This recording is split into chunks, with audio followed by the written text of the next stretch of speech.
আমরা সবসময় সংস্কার পক্ষে ছিলাম, যদিও আমাদের বিরুদ্ধে প্রচুর প্রচারণা চালানো হয়েছে, এখনো হচ্ছে যে আমরা নাকি আপনার সংস্কারের বিরুদ্ধে। এটা খুব পরিষ্কার করে বলে দিতে চাই, আপনারা জানেন যে সংস্কারের মধ্যেই বিএনপির জন্ম হয়েছে। বিএনপির প্রতিষ্ঠাতা শহীদ প্রেসিডেন্ট জিয়া রহমান তিনি একদলীয় শাসন ব্যবস্থা থেকে বহুদলীয় শাসন ব্যবস্থার প্রতিষ্ঠা করে বিএনপির জন্ম দিয়েছিলেন, নিশ্চয়ই মনে আছে আপনাদের। এই যে মিডিয়ার স্বাধীনতা, এটাও শহীদ প্রেসিডেন্ট জিয়া রহমানের ওই সময় দেওয়া। পরবর্তীকালে প্রেসিডেন্সিয়াল ফর্ম অফ গভর্নমেন্ট থেকে পার্লামেন্টারি ফর্ম অফ গভর্নমেন্ট নিয়ে আসা দেশনেত্রী বেগম খালেদা জিয়া করেছিলেন।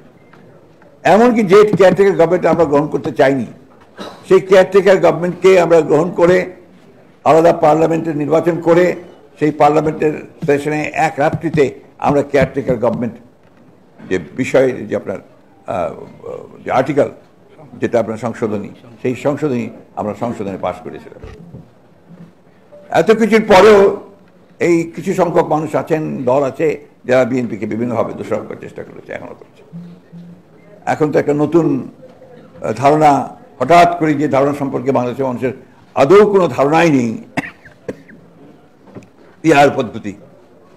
এই হাউজের মধ্যে কয়জন আছেন বলেন তো যে পেয়ার পদ্ধতি বোঝেন? আছেন নাকি?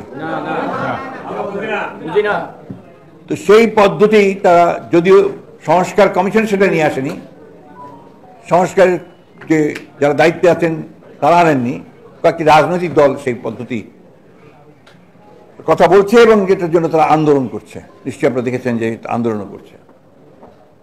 এই লক্ষ্য একটাই, সেই লক্ষ্যটি হচ্ছে যে নির্বাচনকে বিলম্বিত করা, জনগণের ক্ষমতা জনগণের হাতে ফিরিয়ে দেওয়া যে প্রক্রিয়া, সেই প্রক্রিয়াকে বিলম্বিত করা।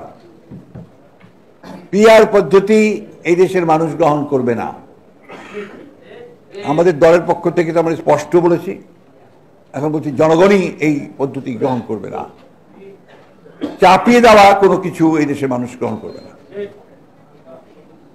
একটা কথা খুব স্পষ্ট করে বলতে চাই, আমরা খুব দ্রুত, অর্থাৎ যে কমিটমেন্ট আছে এই সরকারের, ইউনূস সাহেবের, 26 সালের ফেব্রুয়ারি মাসের মধ্যেই নির্বাচন হবে।